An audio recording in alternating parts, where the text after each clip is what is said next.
YouTube channel से जुड़े सभी सम्मानित दर्शकों, श्रोताओं, प्रतियोगी परीक्षा की तैयारी कर रहे युवाओं तथा विद्यार्थियों, सुप्रभात। दर्शकों, आज 30 मार्च है और इस दिन अंतर्राष्ट्रीय जीरो वेस्ट दिवस मनाया जा रहा है। पहली बार देश में यह दिवस मनाया जा रहा है। भारत दिवसों और त्योहारों का देश है। प्रतिदिन कोई न कोई दिवस, त्योहार एवं जयंती मनाने का अवसर यहाँ के नागरिकों को मिलता है। आज हम बात कर रहे हैं जीरो वेस्ट दिवस के अवसर पर उस ज्ञानवर्धक आलेख की जो श्री अग्रवाल जी के द्वारा लिखा गया है। आइए जान लेते हैं क्या है आलेख और दिवस की महत्ता। यह आलेख लिखा है डॉक्टर विवेक एस अग्रवाल, जो संचार एवं शहरी स्वास्थ्य विषयों के विशेषज्ञ हैं। लिखते हैं, हमें अपनी धरती को बचाने के लिए पर्यावरण को बचाने, खाद्य सुरक्षा बढ़ाने और मानव स्वास्थ्य को सुधारने की जरूरत है। जीरो वेस्ट की दिशा में अब चौतरफा पहल ही समाधान है।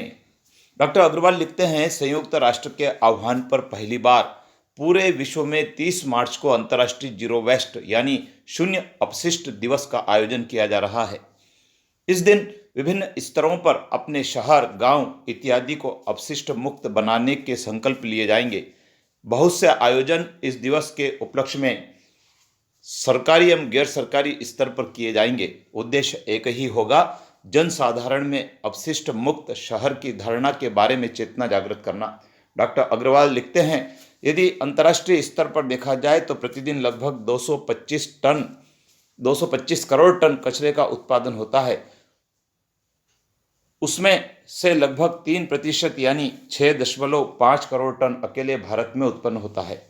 वैश्विक स्तर पर इसमें से 93 करोड़ टन अपशिष्ट खाद्य पदार्थ का तथा 4 करोड़ टन प्लास्टिक का अवयव होता है। यदि विगत 10 वर्षों के आंकड़ों का आकलन किया जाए तो प्रतिवर्ष कचरा उत्पन्न होने की वृद्धि दर 5 से 6% पाई जाती है और इसी अनुमान के अनुसार सन 2050 तक वैश्विक कचरा उत्पादन लगभग 388 करोड़ टन के स्तर तक पहुंच जाएगा। इसी चिंता के रहते 14 दिसंबर 2022 को संयुक्त राष्ट्र की साधारण सभा ने तुर्की व 105 अन्य देशों द्वारा प्रस्तुत प्रस्ताव का अनुमोदन करते हुए सन 2023 से प्रत्येक वर्ष 30 मार्च को अंतर्राष्ट्रीय शून्य अपशिष्ट दिवस के रूप में मनाने का निर्णय लिया है। इस दिवस के बृहत्तर उद्देश्य के रूप में सस्टेनेबल डेवलपमेंट गोल 11 एवं 12 को प्रभावी रूप से हासिल करना एवं कचरा उत्पादक अर्थात हर जन की भागीदारी को सुनिश्चित किया जाना है। लक्ष्य 11 के तहत सस्टेनेबल शहर एवं लक्ष्य 12 के तहत उत्तरदायी उपभोग को प्राप्त करना है, जो कि जन भागीदारी के बिना असंभव है। वर्तमान स्थिति तो यह है कि हर मिनट महासागरों में एक ट्रक भार के समकक्ष प्लास्टिक विभिन्न रूपों में चला जाता है, जो घूम फिरकर हमारे शरीर में पुनः प्रविष्ट कर अनेकानेक स्वास्थ्य समस्याएं पैदा करता है तथा जलीय जीव जंतुओं की मृत्यु का कारण भी बनता है। इसी प्रकार यदि कार्बन उत्सर्जन के पैमाने पर देखें तो कुल खाद्य अपशिष्ट विश्व के तीसरे सबसे अधिक कार्बन उत्सर्जन करने वाले राष्ट्र के समकक्ष दिखेगा। हालात यह हैं कि पूरे विश्व में लगभग 55% अपशिष्ट का ही प्रबंधन हो पा रहा है और आधुनिक युग का परिचायक ई वेस्ट तो 25% से भी कम प्रबंधित है। डॉक्टर अग्रवाल लिखते हैं, अकेले भारत में प्रतिवर्ष 1250 हेक्टेयर से अधिक भूमि कचरे के दबाव से ढक जाती है और यह सब इसी रफ्तार से जारी रहा तो एक दिन रहने की भी जगह नहीं बचेगी। अतः यह समय की मांग है कि हर जन एक कचरा उत्पादक के रूप में अपने दायित्व को समझे, किसी भी वस्तु का उसके जीवन काल के अंत तक उपयोग करें तथा तत्पश्चात भी उसके पुनः उपयोग एवं पुनः प्राप्ति हेतु आवश्यक कदम उठाएं।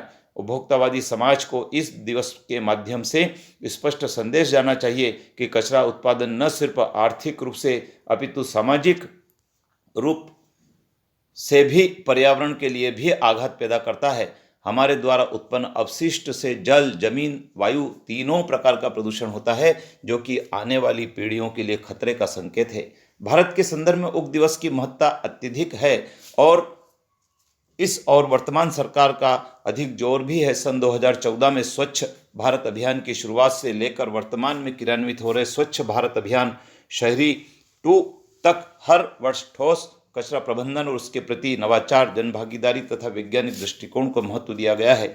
इसी क्रम में प्रधानमंत्री नरेंद्र जी मोदी ने ग्लासगो में आयोजित COP26 में पर्यावरण के लिए जीवन शैली पर संपूर्ण विश्व का ध्यान आकृष्ट किया था। इन सबके बावजूद वर्तमान में प्रचलित कचरा प्रबंधन व्यवस्था अधिकांश शहरों में कूड़े के विस्थापन तक ही सीमित है।